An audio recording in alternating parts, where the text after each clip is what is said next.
This episode of Cohort W is being recorded and produced at Singing Pine Studios on the west bank of Lake Tholoco in Fort Rucker, Alabama. Additionally, I want to wish success to all participants in the 49th United States Army Warrant Officer Association annual meeting of the members held this week in Huntsville, Alabama.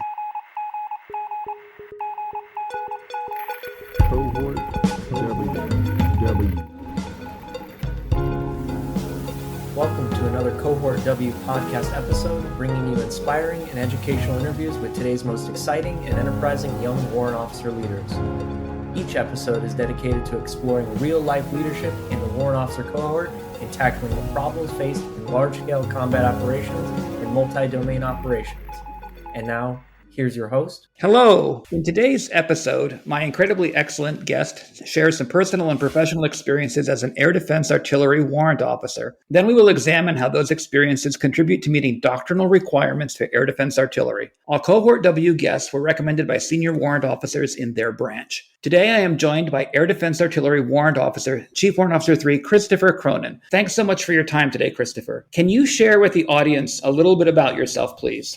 My name is CW3 Christopher Cronen. I'm from Zimmerman, Minnesota, a small town just north of the Twin Cities. I've been in uniform for about 21 years and have been a warrant officer for the last 10 years. I've had lots of experience overseas, spending time with the 101st Airborne Division in Iraq and Afghanistan several times, as well as a few trips to the Middle East with Patriot units.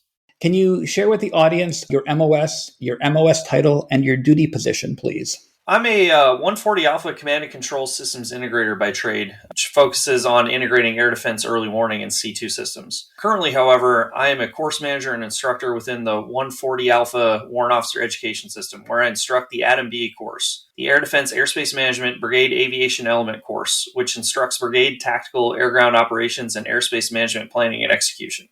So my current day really depends on whether or not I have a class in session. When I have a class in session, it's a fast and furious 17 training days. I usually try to get to the schoolhouse around 2 to 3 hours prior to class beginning so I can get all my stuff together for that day, answer some correspondence, and get whatever work needs to get done prior to the students arriving. Once the students are there around 0800, it's focused 100% on them until they leave around 1700. Then I stick around for another hour or two to answer any correspondence I need, grade tests, and do whatever tasks need to be accomplished with the course.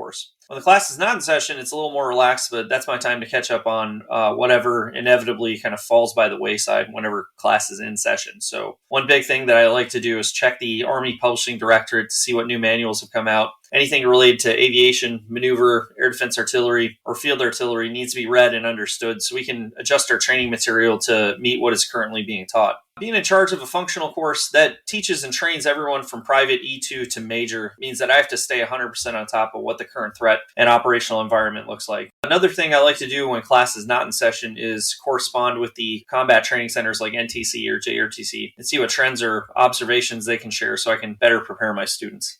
As an educator, I understand and appreciate that need for constant study and review in order to prepare for your students. And we learn best often from our students and their experiences. Can you share with me some of your experiences as a 140 Alpha? Absolutely. Recently, I spent time as a 140 Alpha in a Patriot battalion with an operational assignment to Kuwait. While you're doing that, it's 100% keeping the systems operational, keeping the communications and tactical data links operational, providing that early warning and situational awareness to all the firing batteries, as well as the battalion headquarters and other units out there that kind of depend on our C2 and early warning that we can provide. So it's a lot of really, really long nights, early mornings, missed meals, phone calls in the middle of the night. It can be pretty hectic, to be honest, but it's a very, very rewarding time spent as a 140 Alpha in an operational unit.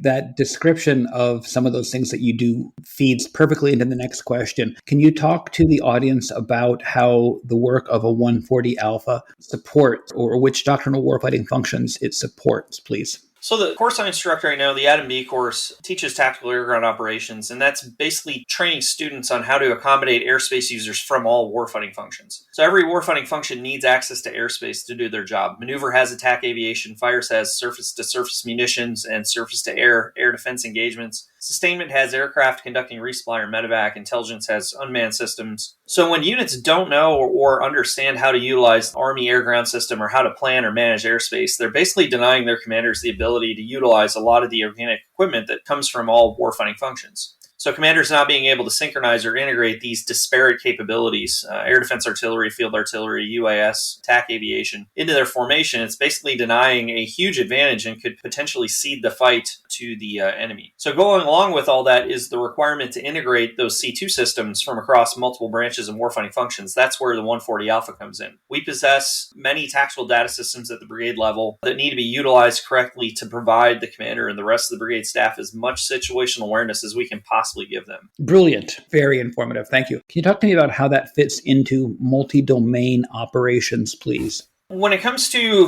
C2 systems and airspace management, they support multi-domain operations in many ways, similar to how airspace management supports large-scale combat ops. Airspace is basically the medium for joint fires to be executed from across all domains and to all domains, and supporting the C2 systems that provides that situational awareness and early warning is absolutely critical for that, because there are a lot of capabilities out there that can and must be leveraged to be successful in a peer or near-peer fight. So having basic knowledge of how to plan and manage airspace and manage those C2 systems that provide situational awareness of the airspace at the brigade echelon is critical to how these units will function in multi-domain operations. Typically, I ask about large-scale combat operations before then, but that earlier discussion that you had given us on airspace really seemed to fit into multi-domain operations better, so I apologize for that sequence change. No worries. Can we go back and take a look at LSCO and how your work fits into large-scale combat operations, please? Teaching airspace management is absolutely critical for large-scale combat ops. Units must be trained at the brigade level to conduct airspace management in order to both plan for future airspace operations and execute the current airspace plan. Higher echelons units like the division are reliant on the brigade to properly plan and manage their airspace. The division, when aligned with an Air Force Air Support Operations Center, executes the Joint Air Ground Integration Center TTP, the JAGIC TTP, which allows them to utilize joint fires to shape the division fight and to manage airspace conflicts. So if the brigades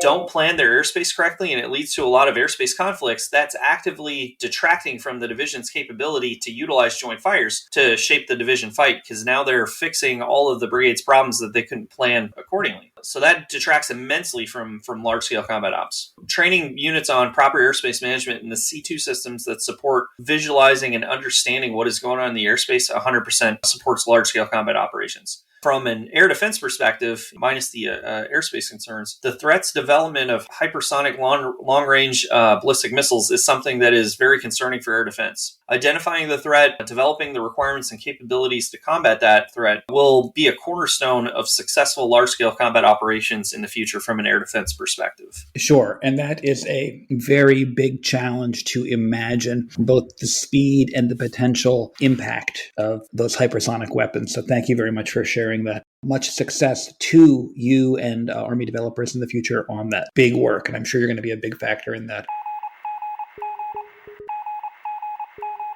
I'd like to shift gears a little bit here, Chris, and first say thanks for your time today. Can you take a couple seconds and talk to the audience about what you have learned or what you would like to share with the audience about your work's importance as part of the Army's mission? When I first transitioned to becoming a C2 systems integrator, I didn't realize that I had really signed up for a lifetime of learning. Like all things, the operational environment is constantly changing in terms of our capabilities and our threats capabilities. So being that air defense technical expert on the staff means that essentially I signed up to stay on top of the cutting edge when it comes to tactical systems, doctrine, and operational knowledge. But being that technical expert means not just knowing how the system in question operates or how to fix it or how to get it back operational, but also knowing and understanding how that technical expertise will be applied tactically to provide benefit to the commander, figuring out what the so what is.